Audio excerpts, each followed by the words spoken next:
தென்னாடுடைய சிவனே போற்றி, எந்நாட்டவர்க்கும் இறைவா போற்றி.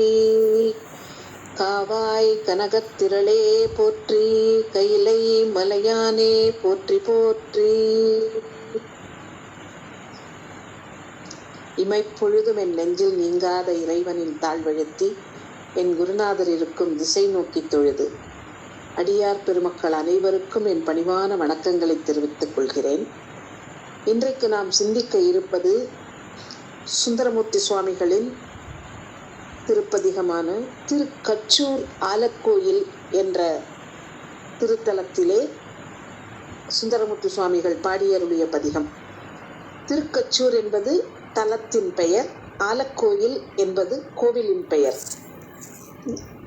கோவில்களை சில வரையறைக்கு உட்பட்டு சில பெயரிட்டு அழைப்பார்கள். கொகுடி கோயில், ஞாழல் கோயில், ஆலக்கோயில், கரக்கோயில், தூங்கானை மாடம் அப்படின்னு அந்த அமைப்புகளை வச்சு கூப்பிடுவாங்க. ஆலக்கோயில் அப்படிங்கிறது என்னன்னா, எல்லா திருத்தலங்கள்லையும் தலம் இருக்கும் இல்லையா, மூர்த்தி தலம் தீர்த்தம் அப்படின்னு நம்ம கேள்விப்படும் இல்லையா, அந்த தலம், அந்த தலத்துக்குரிய விருட்சம், தல விருட்சம், அதாவது அந்த சுவாமி அந்த விருட்சத்துக்கு கீழே தான் முதல்ல இருந்திருப்பாரு. அப்புறம் அவருக்கு திருக்கோயில் அமைத்திருப்பார்கள். அந்த எந்த மரத்தடியில் அவர் இருந்தாரோ அது தலவிருட்சம் என்று அழைக்கப்படும். நெல்லையப்பருக்கு மூங்கில், அப்படி ஒவ்வொரு தலத்துக்கும் நீங்கள் யோசிச்சு பாருங்க. வெண்ணாவல் திருவானைக்காவலுக்கு அப்படி ஒவ்வொரு இதுக்குமே ஒரு தல விருட்சம் இருக்கு இல்லையா. இங்கே கச்சூர் ஆலமரத்தின் கீழ் அமைந்த கோவில். அதனால அந்த ஆலமரத்தடியில் இருந்த சுவாமிங்கிறதுனால அது ஆலக்கோயில் என்று ஆனது என்று கூறுவார்கள்.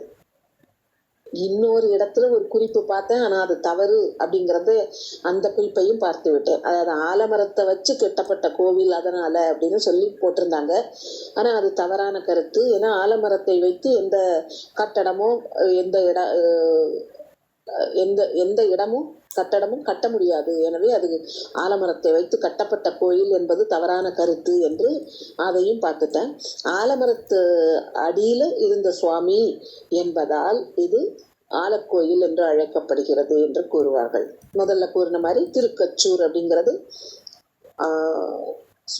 தலத்தோட பெயர், ஆலக்கோயில் கோயிலினுடைய திருப்பெயர். இங்க இந்த கச்சூர் அப்படிங்கிற இந்த பேர் எப்படி வந்ததுங்கிறதுக்கும் ஒரு அந்த தல வரலாற்றிலே நாம் காண முடிகிறது. கச்சபம் அப்படின்னா ஆமைன்னு பெயர். திருப்பார்கடலை கடையை ஆரம்பிக்கும் போது அநேகமா என்ன இதுக்கு போனாலும் அந்த புராணம்னு வந்தோடனே உடனே திருப்பார்கடல் வந்து நின்று தெரியுமா எப்போ. அதே மாதிரி இங்கேயும் திருப்பார்கடலை கடையும் போது வேறுமலையை மத்தா வச்சு கடைவாங்க இல்லையா. வாசுகி பாம்பை கயிறாகவும், இங்கே ஒரு பக்கம் அசுரர்கள் ஒரு பக்கம் தேவர்கள் என்று அதை கடையும் போது அந்த இது தாங்காம, வேகம் தாங்காம மேருமலை அப்படி கீழேயே திருப்பார்கடலுக்குள்ள ஆழ்ந்து போக ஆரம்பிச்சுதான். அப்ப திருமால் ஒரு ஆமையின் வடிவம் எடுத்து அந்த மேருமலையை தாங்கி, அதாவது கீழே இருந்து வேலை பார்க்கறதுக்கு ஒரு அடித்தளம் வேணும் இல்லையா, அந்த அடித்தளமாக ஆமையாக மாறி போகணும். ஆனா அதுக்கு ஒரு பழுவை தாங்குகின்ற திறமை வேணும் இல்லையா. அந்த வலிமை பெறுவதற்காக இந்த கோயில்ல வணங்கினாராம். கச்சபம் என்றால் ஆமை. அதனாலதான் ஆமை அவதாரம் எடுப்பதற்கு முன் வணங்கிய கோயில் என்பதால் இந்த சுவாமிக்கு கச்சபேசர் அப்படின்னு பெயராம். அந்த ஆமை வடிவம் எடுப்பதற்கு முன்னால வணங்கிய இடம் கச்சபேசர் என்று பெயர் என்று கூறுவார்கள். இங்க நம்ம எப்படி சப்த விடங்கத்தலங்கள்லாம் பார்க்குறோம் இல்லையா, அதே மாதிரி இது பிரதி விடங்கத்தலங்கள் அதிலே ஒன்று என்று கூறுவார்கள். இங்கே சுவாமிக்கு அமுதத்தியாகர் என்று பெயர். ஏன்னா இங்கே அமுதம் எடுப்பதற்காக வழிபட்ட இடம், வழிபதற்கு முன் வழிபட்ட இடம் ஒன்று, இன்னொன்று சுந்தரருக்கு அமுது கொடுத்த இடம். அதனால இவருக்கு அமுதத்தியாகர் என்றும் பெயர். சுந்தரருக்கு எப்போ அமுது கொடுத்தார் அப்படின்னா, திருக்கழுக்குன்றம் எல்லாம் வணங்கிட்டு இப்படி இந்த கோயிலை வணங்கிட்டாரு. வணங்கிட்டு பசியோட உட்கார்ந்துருக்கும் போது அங்க இருக்கிற அந்த கூர்ம தீர்த்தம் என்று அந்த இது அங்கேயும் வந்துருது பார்த்தீங்களா, ஆமை கூர்ம தீர்த்தம் அப்படிங்க. அதுக்கு பக்கத்துல இருக்கிற மண்டபத்துல படுத்திருக்கார் பசியோட. சுவாமி அந்தணர் வடிவத்துல பக்கத்துல இருக்கிற இடங்கள்ல எல்லாம் போய் இவருக்காக பலி தேர்ந்து வந்து உணவிட்டாராம் சுந்தரருக்கு.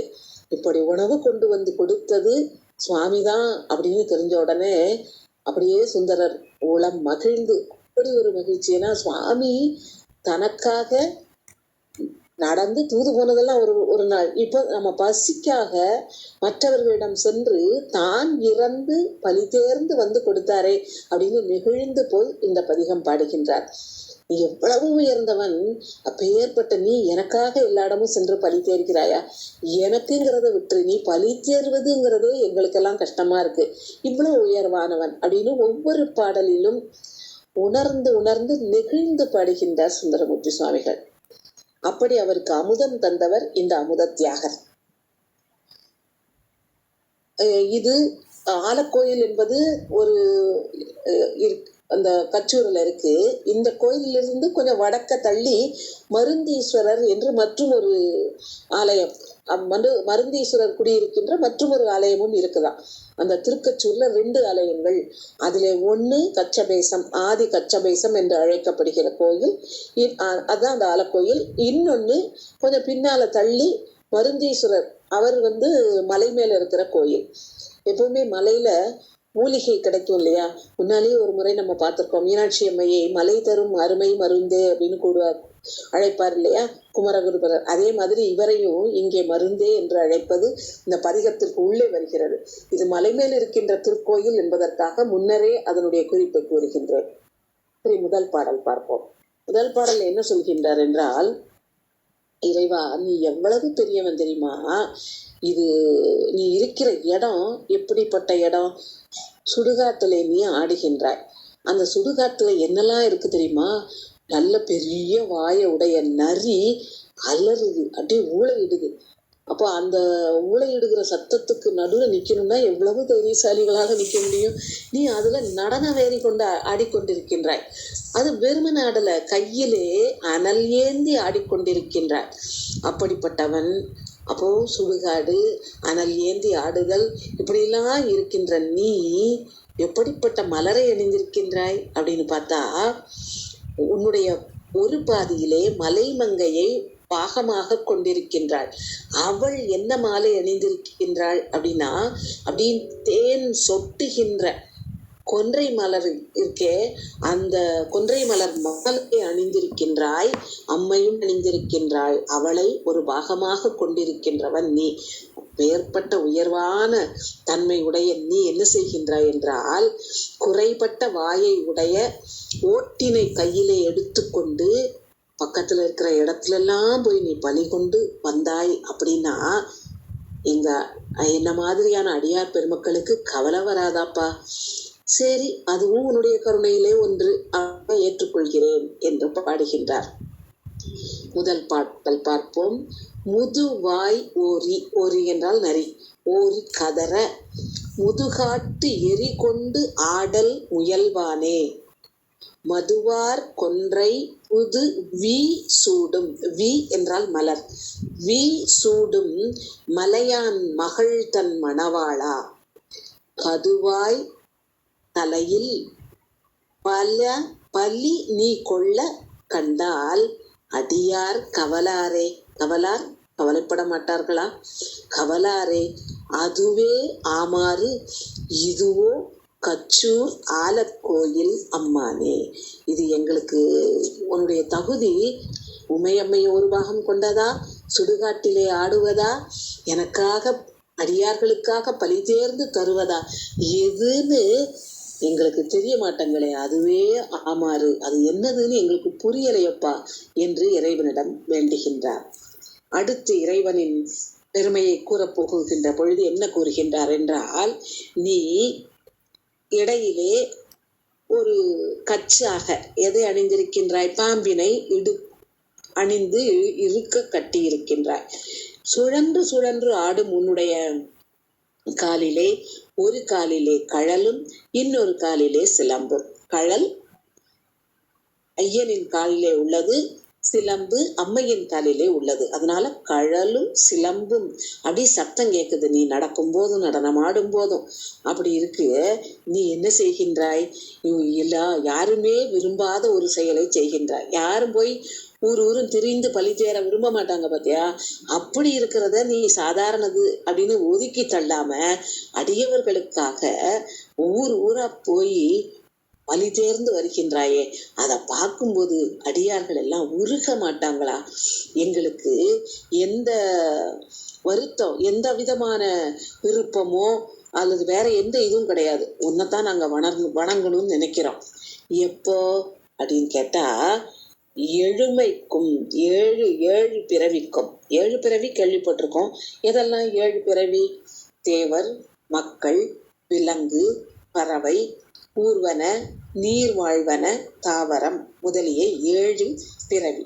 இந்த 7 பிறவி இதுக்கும் தவிர இந்த 7 பிறவின்னு சொல்றாரே அப்படின்னு கேட்டா, நமக்கு இந்த ஒரு உயிர் எடுக்கின்ற பிறவி. இந்த ஒரு உயிருக்கு நம்ம பரம்பரை என்று கூறுவோம் இல்லையா? இந்த ஒரு உயிர் இத்தனையில ஏதா வேணா இருக்கலாம். இதுல ஏதாவது ஒரு பிறவியில பிறக்கலாம். ஏதாவது ஒரு பிறவியாக பிறப்பதற்கு வாய்ப்பு. இந்த பரம்பரைங்கிறதுக்கு 7 சொல்லுவாங்க இல்லையா? ஒரு மகன் அல்லது மகள் இருந்தால் தாயும் தந்தையும், பிறகு அவர்களுக்கு முந்திய பாட்டியும் தாத்தாவும், அதற்கும் முந்திய பரம்பரை, அதுக்கும் முந்திய தலைமுறை பூட்டி பூட்டன், அதற்கும் முந்தியது ஓட்டன் ஓட்டி, சேயோன் சேயோள், அதற்கு முந்தியது பரன் பறை, அதுதான் பரம்பரை. ஒரு மனிதனுக்கு புலனாக கூடியது இந்த 7 தலைமுறை தான். அந்த 7ல ஏதாவதாகவும் இருக்கலாம். இது ஒரு 7க்கு உரிய பொருள். அடுத்த 7 என்னன்னா, அந்த 7 வகையான பிறவி. தேவராக பிறக்கலாம், விலங்காக பிறக்கலாம், மனிதனாக பிறக்கலாம், ஊர்வன, பரப்பன அப்படின்னு ஏதாவதாக. அது 7 வகையான பிறவிகள். இப்படி எல்லா பிறவிலையும் உன்னை மறக்கவே மறக்காம உன்னை என் மனதுல நான் நினைந்து கொண்டே இருக்க வேண்டும். அப்படிப்பட்ட அடியாராக நான் இருக்க வேண்டும். அப்படி இருந்தா என்னாகும்? எனக்கு அச்சங்கிறதே இல்லாம இருக்கும் என்று ஆலக்கோயிலில் எழுந்தருளி இருக்கின்ற இறைவனை வேண்டுகின்றார். கச்சேர் அறவொன்று அறையில் அசைத்து கழலும் சிலம்பும் கலிக்கல் பலிக்கென்று துச்சம் போதா ஊரூர் திரிய கண்டால் அடியார் உருகாரே. இச்சை அறியோம் எங்கள் பெருமான் 7 பிறப்பும் எனை ஆழ்வாய் அச்சமில்லா கச்சூர் வடபால் ஆலக்கோயில் அம்மானே. நீ என்னைக்கும் என்ன ஆண்டு கொண்டே இருப்பவன். கச்சூர்ல வடபக்கத்திலே இருக்கின்ற ஆலக்கோயிலே எழுந்தருளி இருக்கின்ற இறைவா என்று அழைக்கின்றார். அடுத்து 3வது பாடலிலே என்ன சொல்லுகின்றார் என்றால், உனக்கு எத்தனையோ கோயில் இருக்குப்பா, நிறைய கோயில் இருக்கு. அத்தனை கோயிலையும் என் தலைமேல வைத்து கொண்டாடினேன். ஆக நமக்கு ஒரு வழிகாட்டுகின்றார். திருக்கோயில்களை நம் மனதிலே நினைந்து தலைமேல் வைத்து, அதாவது அவ்வளவு உயர்வாக வைத்து கொண்டாட வேண்டும். அப்படி கொண்டாடுவதால் என்ன நிகழுமா? நமக்கு உயர்வு கிடைக்கும், மயக்கம் தீரும். மயக்கம் என்ன மயக்கம்? இந்த உலகத்து பொருட்கள் தான் உண்மை அப்படின்னு நினைக்கிறோம் இல்லையா? அந்த மயக்கம் இல்லாமல் போகும். அந்த மயக்கம் இல்லாம போச்சுன்னா என்னாகும்? நம்மோட வினை பயன்கள் எல்லாம் ஓடிடும் நம்மளை விட்டு. அப்படித்தானே? அது இந்த உலகத்து பொருட்கள் உண்மை இல்லை அப்படிங்கிறத நான் புரிஞ்சுக்கிட்டேன்னா உடனே என்ன செய்வேன்? வேற இறைவனை பார்க்க, உண்மை பொருள் எது தேடுவேன், இறைவனை அங்க பார்க்கத்தானே போவேன். அப்படி போகும்போது என்னுடைய வினைப்பயன்கள் எல்லாம் தீந்துரும், அதெல்லாம் என்னை விட்டு ஒழிந்து விடும். அப்படிப்பட்ட ஒரு தன்மையை இறைவனுடைய அருள் தான் எனக்கு தர வேண்டும். எப்போ தரும்? அவனுடைய திருக்கோயில் எல்லாம் நான் தலைமையில வச்சு கொண்டாடினேன்னா அது தந்து விடும். நீ உன்னுடைய நெறி இருக்கின்றதே, உன்னுடைய நிலை வானோர்கள் கூட அறிந்து கொள்ள முடியாத ஒரு உயர்வான நிலை. வானோர்கள்ங்கும் போது அவங்க ஏதோ ஒரு பதத்துக்கு வந்துட்டாங்க இல்லையா? அப்படி பதத்துக்கு வந்தவர்கள் கூட உன்னை அறிய முடியாத நெறியில நீ நிற்கின்றாய். அழகான கோயில்ல குடியிருக்கின்றார், ஒரு குறைவே இல்லாத இடத்துல இருக்கின்றாய். அந்த கச்சூர் இருக்கே, அது ரொம்ப குளிர்ந்த இடமாக இருக்கு. ஏன்னா பொழிலால் சூழப்பட்டு இருக்கு, சோலைகளால் சூழப்பட்டிருக்கிறது. அதிலே இருக்கின்ற வடபக்கம் இருக்கின்ற ஆலக்கோயில்ல நீ இருக்க. இது எப்படி இருக்கு தெரியுமா? நீ அன்னைக்கு ஒரு காலத்திலே வட ஆள் இருந்து அறங்கள் உரைத்த இல்லையா, அந்த சனகாதி முனிவர்களுக்கு அறங்கள் உரைத்ததை நினைவு கூறும் வண்ணம் இருக்கு. இங்கேயும் நீ ஆலமரத்தடியில நீ உட்கார்ந்துருக்க இல்லையா, அன்னைக்கு சொன்ன மாதிரி இன்னைக்கு இதே மாதிரி ஆலமரத்துக்கு அடியில அமர்ந்திருக்கின்றாயே என்று அவன் இறைவனை வாழ்த்துகின்றார். சால நிறைய சால கோயில் உள நின் கோயில் அவை என் தலைமேல் கொண்டாடி மாலை தீர்ந்தேன். மாலை என்றால் மயக்கம். என்னுடைய மயக்கம் எல்லாம் தீர்ந்தேன். என்ன மயக்கம்? உலகத்து பொருள் நிலைக்காது, நல்ல வழியை காட்டாது என்ற மயக்கம். மாலை தீர்ந்தேன், வினையும் துறந்தேன். வினை என்னுடைய வினை பயன்கள் அந்த மயக்கம் தீர்ந்ததனால் உன்னை பார்க்க நான் திரும்பினேன். வினையும் துறந்தேன். வானோர் அறியா நெறியானே கோல கோயில் குறையா கோயில் குளிர் பூம் கச்சூர் வடபாலை ஆலக்கோயில் கல்லால் நிழல் கீழ் அறங்கள் உரைத்த அம்மானே. அன்னைக்கு நீ வடபால் இருக்கின்ற ஆலமரத்தின் கீழ் அறம் உரைத்தாய். இன்று நீ இந்த கோயில்ல இருந்து உன்னுடைய எனக்கு நீ அருளிக் கொண்டு இருக்கின்றாய். எனக்கு எப்படி அருள்கின்றாய்? நடந்து சென்று எனக்காக பலி தேர்ந்து உணவு கொண்டு வந்து என் பசியை போக்குகின்றாய். அப்படிப்பட்ட அருமையான ஒரு உதவியை நீ எனக்கு செய்திருக்கின்றாய் என்று இறைவனின் கருணையை வியந்து பாராட்டுகின்றார். அடுத்து 4வது பாடலிலே என்ன கூறுகின்றார் என்றால், இறைவா, கச்சூரிலே எழுந்தருளி இருக்கின்றவன். அந்த கச்சூர் எப்படிப்பட்ட இடமாக இருக்கின்றது? சுற்றிலும் வயல்கள் நிறைந்த ஊராக இருக்கின்றது. அந்த வயல் நிறைந்த கச்சூரிலே ஆலக்கோயில், அதிலே இருக்கின்றாய் நீ விடைக்கொடி. உன்னுடைய கொடியிலே நந்தி இருக்கிறது. நீ ஏறி வருவதும் விடை. இந்த விடைக்கொடி விடையும் வைத்திருக்கின்றார், விடைக்கொடியும் வைத்திருக்கின்றாய். சடைமுடியோடு இருக்கின்றார். அது தவிர மின்னல் மாதிரி ஒரு ஒளி மிகுந்த தோற்றத்தை உடையவனாக இருக்கின்றார். அப்படிப்பட்ட நீ நிறைய வாசல்கள், அதாவது அந்த கச்சூர் ஊருக்குள்ள நிறைய வாசல்களை உடைய மணிமண்டபங்கள் இருக்கின்றனவா. அந்த மணிமண்டபங்கள்ல உயர்ந்த மாடங்கள்லாம் இருக்கான், அழகழகு மாடங்கள்லாம் இருக்கான். எவ்வளவு சுத்தி நிறைய மணிமண்டபங்கள், அதுல நிறைய வாயில்கள், அதுல மாடங்கள் இருக்கு. இது காணாதுன்னு பக்கங்கள்ல சோலைகளும் புனல் ஓடுது, ஆறு ஓடுது. அப்படி அருமையான இடமா இருக்கு. இதிலே திருமகள் இருக்கின்றாளே, அவள் விரும்பி உரைகின்றாளாம். அப்படி என்றால் செல்வ செழிப்பு மிகுந்த ஊராக அந்த ஊர் இருக்கின்றது என்று கூறுகின்றார். அந்த திருமகளும் மகிழ்ச்சியோடு இருக்கின்ற இடமாக அந்த ஊர் திகழ்கின்றது. அந்த ஊரிலே நீ எழுந்தருளி இருக்கின்றாய் என்று கூறுகின்றார். விடையும் கொடியும் சடையும் உடையாய் மின்னோர் உருவத்து ஒளியானே கடையும் புடைசூழ் மணிமண்டபமும் கன்னிமாடம் கலந்தெங்கும் புடையும் பொழிலும் புனலும் தழுவி பூமேல் திருமா மகள் புல்கி அடையும் கழனி பழன கச்சூர் ஆலக்கோயில் அம்மானே என்று அந்த ஊரின் பெருமை, ஊரின் அழகு, இவற்றை கூறி அந்த ஊரிலே எழுந்தருளி இருக்கின்ற சிவபெருமானே என்று வணங்குகின்றார். அடுத்து 5வது பாடலில் என்ன கூறுகின்றார் என்றால், இறைவன் எப்படிப்பட்டவனாக இருக்கின்றானாம்? எல்லாவற்றிலும் மேம்பட்ட நெறியாக இருக்கின்றான், அறநெறியாக. அறநெறி அப்படிங்கிறது என்னது? விதித்தன செய்தல். அதுதான் அறநெறியை பின்பற்றுதல் என்பது விதித்தன செய்தல். அப்படிப்பட்ட அறநெறியாக, எல்லாவற்றிலும் மேலான அறநெறியாக இருப்பவன் இறைவன். அந்த அறநெறியின் பயனாக நிறைய நல்ல அறத்தை பின்பற்றும் பொழுது என்னாகும்? நல்ல பயன்தான் விளையும். அப்படி விளையக்கூடிய பயனாக இருப்பது என்னது? அதுவும் இறைவன் தான். இது தவிர அவன் என்ன செய்கின்றான் என்றால், இவனோடு நட்பிலே விரவாத முப்புறத்தார் இருக்கின்றார்களே, அந்த 3 புறங்களையும் எரித்தவன். இது விரவாதவர்களுக்கு அவன் அளிக்கின்ற, அதாவது அவனோடு நட்பு பாராட்டாதவர்களுக்கு அவன் அளிக்கின்ற தண்டனை.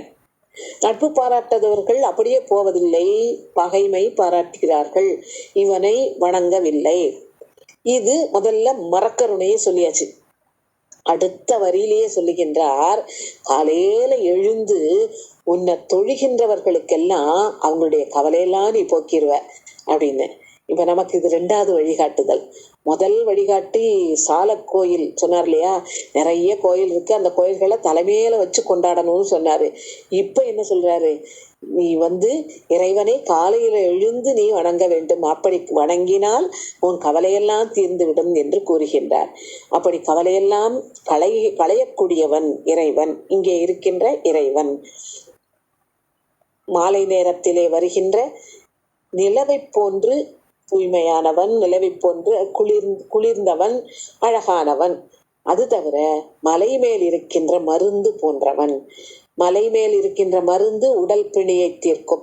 இங்கே மருந்தீஸ்வர், மலை மேல் இருக்கின்ற மருந்தீஸ்வர் என்ன செய்வார், இந்த உயிரின் பிணியை தீர்ப்பார். உயிரின் பிணி என்ன, அந்த உயிரை கட்டி இருக்கின்ற மலங்கள்.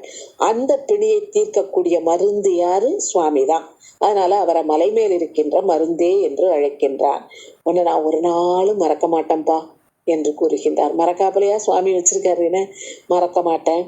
நீ வயல்கள்லாம் சூழ்ந்த இந்த கச்சூர்ல நிறைய கரும்பு வளர்ந்துருக்கு.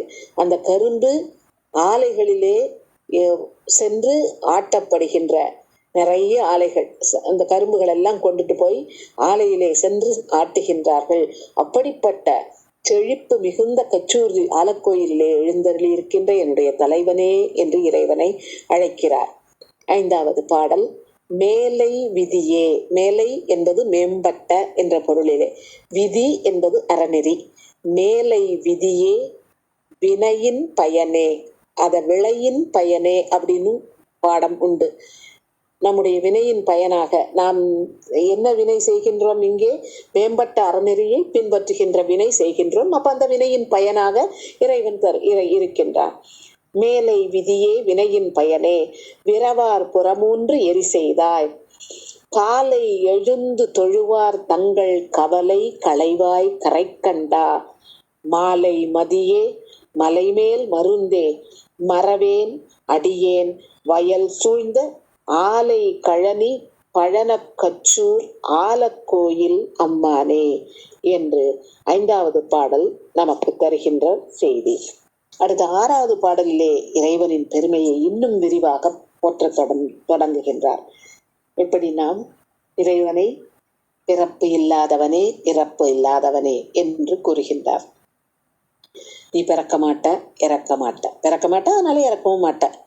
நீ எதையும் விரும்பி பேண மாட்டாய். அது எப்போ பேணுதல்ங்கிறது எப்போ வரும், நம்ம எதை ரொம்ப பாதுகாப்பா வைப்போம், நமக்கு எது ரொம்ப பிடிக்குமோ அதை பத்திரப்படுத்துவோம் இல்லையா. நமக்கு ஒரு பேனா பிடிக்குதுன்னு வைங்களேன், அந்த பேனாவை அப்படி பத்திரப்படுத்தி அதை ஒரு ஒரு இது மாதிரி பனியன் கிளாத் மாதிரி ஒரு சின்ன துண்டு எடுத்து அதில் சுற்றி அதை ஒரு டப்பாக்குள்ள வச்சு, டப்பாவை டேபிள் ட்ராக்கில் வச்சு, அப்புறம் அதை பூட்டி அப்படிலாம். இப்போ யாராவது அதை எடுத்துட்டாங்கன்னா நமக்கு உயிரே போயிடும். ஆக எதை பேணுவோம், எதன் மேல் விருப்பம் இருக்கின்றதோ அதை பேணுவோம்.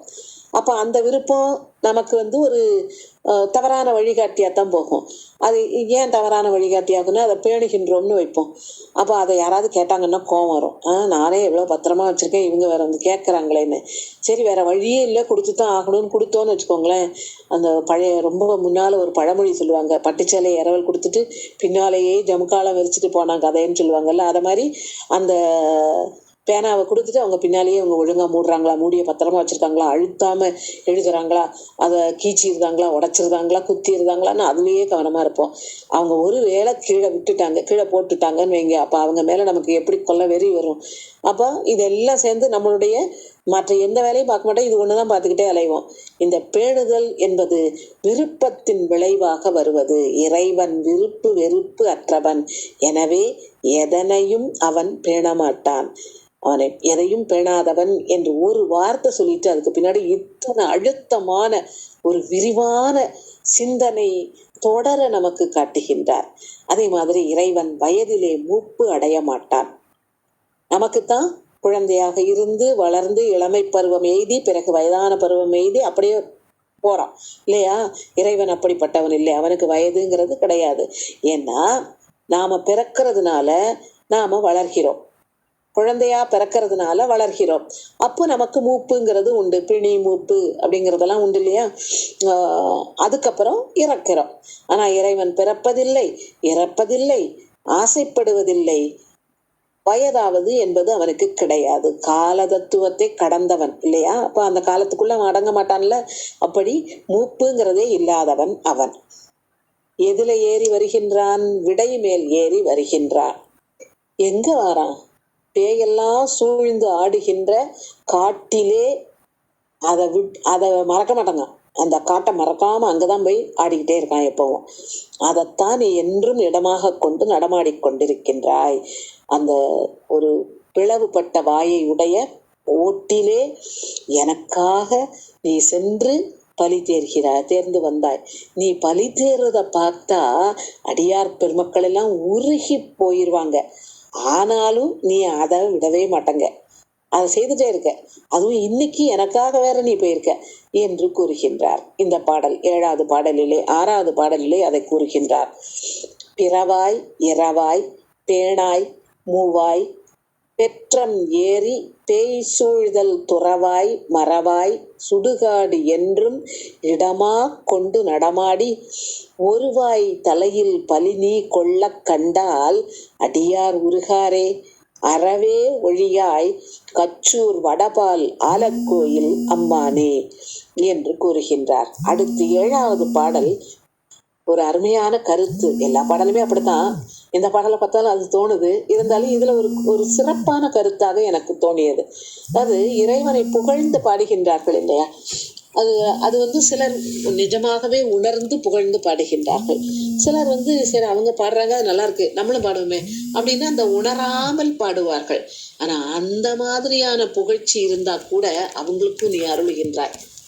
ஏன் அவன் இறைவனை ஏமாந்த அருளுதான் இல்ல, இப்ப நாடகத்தால் உன் அடியார் போல் நடித்து வராங்க, அதுக்கப்புறம் உன்னுடைய அடியாராகவே மாறி விடுவார்கள். அதனால இப்ப அது நடிக்கிறதா இருக்கலாம், ஆனா நடிக்கும் போதே நமக்கு இவ்வளவு கிடைக்குது அப்படின்னு உணர்வாங்களா இல்லையா? அதை உணரலைன்னு வச்சுக்கிடுவோமே, ஒரு பேச்சுக்கு வச்சுக்கிடுவோம். அதை உணரலை, நான் நடிக்கும் பொழுது எனக்கு சுவாமி நிறைய அள்ளி கொடுத்தாரு, ஆனா அதை நான் உணரல, ஏதோ ஏன் கெட்டிக்காரத்தனத்துல வாங்கிட்டேன்னு. இப்போ நான் நினைப்பேன், இப்படி சொல்றோமே நிஜமாவே நல்லா இருக்க, அப்போ நம்ம இதை என்ன சொன்னா என்ன கிடைக்கிறதுங்கிறத விட்டுட்டு சொல்லுவதே நல்லா இருக்க. இறைவனுடைய பிறவாய் இரவாய் பேணாய் மூவாய், சரி நல்லா இருக்க இந்த வார்த்தைகள்லாம் அப்படின்னு சொல்லிட்டு அந்த பிறவாய் இரவாய்க்குள்ள அர்த்தம் என்ன, பேணாய்ங்கிறதுக்கு பின்னால இருக்கிற ஒரு நுட்பம் என்ன, அதனுடைய விரிவான சிந்தனை என்ன, அப்படிலாம் நான் நினைக்க ஆரம்பிச்சேன்னு வைங்களேன், என் சிந்தனையில பூரா இறைவனை பற்றிய சிந்தனை மட்டும்தான் இருக்கும். மற்ற உலகியல் சிந்தனைகள் அப்படி கொஞ்சம் கொஞ்சமா விலக ஆரம்பிக்கும் இல்லையா? ஆக முதல்ல நடிப்பாக இருந்தது பிறகு நிஜமாக மாறுகிறது. அதனாலதான் பொய்யா புகழ்ந்தா கூட இறைவன் அருளி விடுவானார். பேர்பட்ட அருளாளன் அவன். அது உண்மையான பொருள் அப்படின்னு ஏற்றுக்கிட்டு அருளி விடுவானார். அப்புறமே அதை நாங்க மெய்யா ஆக்கிடுவோம்.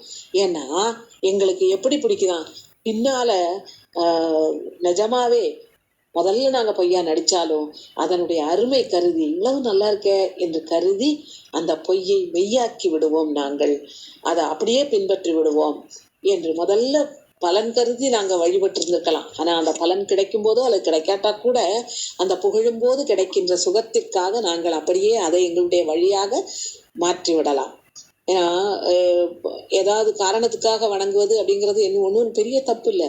வாழ்த்துவதும் வானவர்கள் தாம் வாழ்வான் வேண்டிதானே, வானவர்களே தாம் வாழ வேண்டிதான் வாழ்த்துறாங்க. இப்போ நம்மளும் ஒரு பலன் கருதி வாழ்த்துறதுல அது உலக இயல்பு. ஆனா அப்படி வாழ்த்து தொடங்கும் பொழுது முதல்ல சாதாரணமா இருக்கிறது பின்னால பழக்கமாக மாறிவிடும் என்று கூறுகின்றார். அவன் யார தன்னுடைய பாகத்திலே கொண்டிருக்கின்றான்? மை அணிந்த கண்களை உடையவள், நல்ல பறந்து பெரிய கண்களை உடைய மடந்தையாகிய உமையம்மையை பங்காக கொண்டிருக்கின்றவனே, கங்கையையும் கொன்றை மலரையும் இளமதியையும் சடையிலே வைத்திருக்கின்றவனே, செம்மையான நிறமுடையவனே, செம்மேனி எம்மான், செந்தாமரை காடனைய திருமேனி உடையவன், வெளியாய், அதாவது ஒளிமயமாக இருப்பவனும் இறைவன்தான். கச்சூரிலே எழுந்தருள் இருக்கின்றவன், ஆலக்கோயிலே குடிகொண்டிருக்கின்றவன் ஆகிய என்னுடைய தலைவா என்று வணங்குகின்றார். பாடலை பார்ப்போம். 7வது பாடல். பொய்யே உன்னை புகழ்வார் புகழ்ந்தால் அதுவும் பொருளா கொள்வானே. உன்னை பொய்யா புகழ்ந்தா கூட நீ அதை பொருளாக எடுத்துக்கொள்வாய். என்ன ஒரு அழகான சிந்தனை வரல. பொய்யே உன்னை புகழ்வார் புகழ்ந்தால் அதுவும் பொருளா கொள்வானே. மெய்யே எங்கள் பெருமான் உன்னை நினைவார் அவரை நினை கண்டாய். உன்னை நினைக்கிறாங்க இல்லையா, நிஜமாவே நினைக்கிறாங்க. அவங்கள நீயும் மனசுல நினைச்சுக்கோப்பா. இறைவன் எல்லாவற்றையுமே நினைப்பினாலேயே நடத்துபவன் இல்லையா, அவர்களையும் நீ மனசுல நினைச்சுக்கிட்டேன்னா அவர்களுக்கும் உன்னுடைய அருள் நிறைய கிடைக்கும் என்று கூறுகின்றார். மெய்யே எங்கள் பெருமான் உன்னை நினைவார் அவரை நினை கண்டாய். மையார் தடங்கன் மடந்தை பங்கா கங்கார் மதியம் சடை வைத்த ஐயா செய்யாய் வெளியாய் கச்சூர் ஆலக்கோயில் அம்மானே. இந்த 7வது பாடல் அமைந்திருக்கின்றது. அடுத்து 8வது பாடலாக என்ன சொல்லுகின்றார் என்றால், நான் எப்படிப்பட்டவனாக இருக்கின்றேன் அப்படின்னு பார்த்தா, என்னுடைய அறிவு சரியான அறிவு இல்லை. அந்த என்னுடைய உடம்பினை பெருக்குவதற்காக, அதாவது உடம்பை பேணுவதற்காக, அதை அழகூட்டுவதற்காக, அதை நல்ல வளர்ப்பதற்காக அப்படித்தான் நான் என்னுடைய வாழ்நாளை செலவழித்து கொண்டு வருகின்றேன். ஆனால் நான் நியாயமா என்ன செய்திருக்கணும்? கருணை உடையவனாகிய உன்னைத்தான் நான் நினைச்சு வணங்கி இருந்திருக்கணும். அப்படி அதை நினைக்கிறத மறந்து அறிவே இல்லாத நான் என்ன செய்துட்டேன்? என்னுடைய உடம்பை வளர்ப்பதற்கே என் நாளையும் பொழுதையும் பணத்தையும் அத்தனையும் செலவழிச்சுக்கிட்டே இருந்துட்டேன். எனக்கு உணர்வுங்கிறதே, நல்ல உணர்வுங்கிறதே இல்லாம போயிட்டு. ஆனா நீ எப்பேற்பட்ட கருணை உடையவன் தெரியுமா? நீ காட்டிலே வளர்கின்ற கொன்றை மாலையை, மனம் மிகுந்த அந்த மலர் மாலையை அணிந்திருக்கின்றார். அது ரொம்ப மனமோடு இருக்கின்றது. கச்சூரிலே எழுந்தருளி இருக்கின்றார். அம்மை உமையம்மை உன் பக்கத்திலே இருக்கின்றாளே உன் பாகமாக. அவளுடைய கண் மருண்டு பார்க்கின்ற மானின் பார்வை போன்றது. அப்பேற்பட்ட அம்மை பயப்படுறா உன்னை பார்த்து. ஏன் பயப்படுறா? நீ யானை தோலை போர்த்தி இருக்கின்றாய். யானை தோலை போத்துனா பயமா இருக்காதா இல்லையா? அது பெரிய யானை, அவ்வளவு பெரிய தோல், அதுவும் முரட்டு தோலா இருந்திருக்கும். பெரிய யானை இல்லையா? அந்த முரட்டு தோலா இருக்கும்போது அது அப்படியே சுருங்க வேற செய்யும். கொஞ்ச நேரத்திலேயே சுருங்க ஆரம்பிச்சிடும். அதை பார்க்கும்போது உமையம்மை பயப்படுகிறாள். நீ எவ்வளவு கருணையாளன், உமையம்மை பயப்படுறாப்புல நீ செய்யலாமா என்று கேட்கின்றார். ஞானக்கண் இருக்கு உனக்கு. எங்களுக்கெல்லாம் ஞானத்தை தருகின்றவனாக இருப்பவன் நீ. எங்களுடைய ஞானம் ஒளி பெறும் வண்ணம் அருளக்கூடியவன் நீ. உன்னுடைய ஞானக்கண்ணினால் எங்களை கண்டு எங்களுக்கு அருளக்கூடியவன், செய்யும் தவறுகளுக்கு தண்டனை தரக்கூடியவன். இப்பேற்பட்ட கருணையாளனாகிய நீ ஆலக்கோயிலே அமர்ந்திருக்கின்றாய் என்று கூறுகின்றார். ஊனை பெருக்கி உன்னை நினையாது ஒழிந்தேன், செடியேன் உணர்விலேன், காண கொன்றை கமழ மலரும் கடினாருடையாய் கச்சூராய், மானை புறையும் மடமென் நோக்கி மடவாள் அஞ்ச மறைத்திட்ட ஆனைத்தோலாய், ஞானக்கண்ணாய் ஆலக்கோயில் அம்மானே என்று கூறுகின்றார். ஞானக்கண்ணாய் என்றால் உயிர்களுக்கு ஞானமாகிய ஞானத்தை தருகின்ற இறைவா என்றும் பொருள் கொள்ளுகின்றார்கள். அடுத்து இன்னொரு வழி. இப்ப ஏற்கனவே ஒரு தடவை ஒரு இதுல 2வது பாடல்ல 2வது 3வது நிறைய கோயில் இருக்கு, கோயில் எல்லாம் தலைமையில வச்சு கொண்டாடணும்னு சொன்னாரு. அடுத்து இன்னொரு பாடல்ல காலை எழுந்து இறைவனை நினைத்து தொழுது வணங்குகின்றவர்களுக்கு கவலையெல்லாம் இல்லாம போயிருந்தாரு. இப்ப அடுத்தாக்குல இன்னொரு வழி சொல்லுகின்றார் பாருங்கள். எப்படி செய்யணுமா? இறைவன் மேல நிறைய பிரியம் வைத்துக் கொள்ள வேண்டுமா, அவன் மேல அன்பை பொழியணும். அப்புறம் அந்த அன்பை பொழிவதிலே மகிழ்ச்சி கொள்ள வேண்டும். நான் இறைவன் மேல ரொம்ப அன்பை பொழிகின்றேன் அப்படின்னு சொல்லிட்டு என் நேரமெல்லாம் இதிலே போகுதே, எனக்கு அந்த வேலை இருக்கே இந்த வேலை இருக்கே அப்படின்னு வருத்தத்தோட நான் என்னுடைய அன்பை பொழிந்தேன்னு வச்சுக்கோங்க, அதனால பிரயோஜனம் கிடையாது. அப்படி அன்பை பொழிகின்ற பொழுது மகிழ்ச்சியோடு பொழியணுமா. அப்படி பொழியும் போது என்ன செய்வோம்? நம்ம மறந்து சொன்னதையே சொல்லிக்கிட்டு இருப்போம் இல்லையா? நடக்கும் இல்லையா? ஒரு சின்ன குழந்தைய கொஞ்சோன்னு வைங்களேன், சந்தோஷம். மேலிட குழந்தைய திரும்ப திரும்ப திரும்ப உன்னையே சொல்லி கொஞ்ச மாட்டோம், பிதற்ற மாட்டோம். அப்படி வணங்க வேண்டுமா இறைவனை? எப்படி அன்பு மீதுர வணங்க வேண்டுமா? மகிழ்ச்சியோட வணங்க வேண்டுமா? நாம என்ன பேசுறோங்கிறதே தெரியாம தன்னை மறந்த நிலையில வணங்கணுமா? அது தவிர மனம் மிகுந்த மலர்களெல்லாம் அவன் திருவடியிலே போட்டு அவனை புகழ்ந்து பாடி வணங்கணுமா? இப்படியெல்லாம் செய்கின்றவர்கள் அடியார்கள் அப்படின்னு நமக்கு அறிமுகம் செய்கின்றார்கள். அப்படிப்பட்ட அடியார்கள்லாம் இருக்கும்போது நிறைய பேர் இருக்காங்க இல்லையா? நீ வீதி வீதியாக சென்று பலி தேர்ந்தா அவங்க எல்லாம் எவ்வளவு வருத்தப்படுவாங்க. அவங்க நீ போய் ஐயம் கேட்டு வந்தா அது நல்லாவா இருக்கு, அது அவ்வளவா பொருத்தமா இல்லையப்பா என்று கேட்கின்றார். உன்னை அவங்க அவ்வளவு பேரும் உன்னை வணங்குகின்றார்கள். நீ இவ்வளவு பெரிய பெருமையுடைய நீ கச்சூரில் எழுந்தருளி இருக்கின்றார், உமையம்மையின் கணவனாக இருக்கின்றார், என்னை ஆளுகின்ற ஈசனாக இருக்கின்றாய். உன்னை நான் ஒரு போதும் மறக்க மாட்டேன், என்றும் என் நினைவிலே பதித்திருப்பேன் என்று கூறி அவர் எப்படிப்பட்ட இடத்திலே எழுந்தருளி இருக்கின்றார் என்றால்,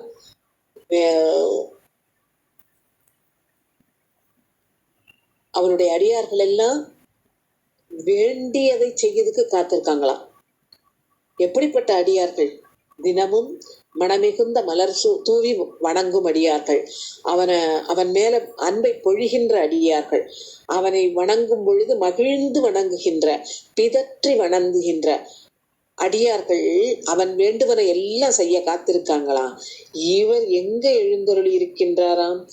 விளைச்சல் மிகுந்த வயல்களால் சூழப்பட்ட கச்சூரிலே எழுந்தருளி இருக்கின்றார் என்று கூறுகின்றார். இந்த பாடல்ல 2 இடத்துல ஆதல் அப்படிங்கிற வார்த்தை வந்திருக்கு. இதுல முதல்ல ஆதல் என்பது வேண்டியன என்ற பொருளிலே, இறுதி வரியில வர்ற ஆதல் விளைச்சல் என்ற பொருளிலே வருகின்றது. அந்த பாட்டை வாசிக்கும் போது திரும்ப ஞாபகப்படுத்துறேன், பாட்டுக்கு வருவோம். காதல் செய்து கழித்து பிதற்றி கடிமா மலரிட்டு உனை ஏத்தி ஆதல் செய்யும் அடியார், உனக்கு வேண்டியன எல்லாம் செய்கின்ற அடியார். ஆக இந்த ஆதல் வேண்டியன செய்யும் அடியார். ஆதல் செய்யும் அடியார் இருக்க ஐயம் கொள்வது அழகிதே, ஓதக் கண்டேன் உன்னை மறவேன் உமையாள் கணவா ஏனையாழ்வாய். ஆதல் பழனம் விளைச்சலை உடைய வயல், ஆதல் பழனம் கழனி கச்சூர் ஆலக்கோயில் அம்மானே என்று இறைவனை புகழ்ந்து பாடுகின்றார். அடுத்ததாக வருகின்றது பதிக பலன் சொல்லுகின்ற பாடலாக வருகின்றது. இங்கே எந்த ஊரை பாடுகின்றேன் அப்படின்னு முதல் 2 வரியில சொல்லியிருந்தார். அன்னம் மண்ணும் வயல் சூழ் கச்சூர் ஆலக்கோயில் அம்மானை. அன்னமெல்லாம் நீந்திர அளவு தண்ணி செழிப்பா இருக்கிற வயல்களால் சூழப்பட்ட கச்சூர், அந்த கச்சூரிலே இருக்கின்ற ஆலக்கோயில், அதில் எழுந்தருளி இருக்கின்ற என்னுடைய தலைவன் என்று யாரை பாடுகின்றோம் என்று கூறுகின்றார். அப்புறம் எப்படி பாடுகின்றோம்? உண்ணும் மனத்து ஆரூரன், அப்படியே மனதிலே நினைத்து அவரை எப்பவுமே நினைத்து கொண்டே வணங்குகின்ற மனத்தை உடைய ஆரூரன். ஆரூரன் பேர் முடிவைத்த மண்ணு புலவன். ஆரூரன் திருவாரூர் இறைவன் பெயர். அந்த ஆரூரன் என்ற பெயரை வைத்த ஆரூர் என்ற பெயர், திருவாரூர் என்ற பெயரை தன்னுடைய தலைமேல் வைத்து வணங்கக்கூடிய புலவனாகிய தன்னைத்தான் சொல்கின்றார். சுந்தரர் எங்க பிறந்தாரு? வயல் நாவலூர் கோன், நாவலூரிலே தோன்றியவர். செஞ்சொல் நாவன் வன்தொண்டன், இனிமையான பாடல்களை தரவல்லவன் வன்தொண்டன் என்று அழைக்கப்பட்டவன்.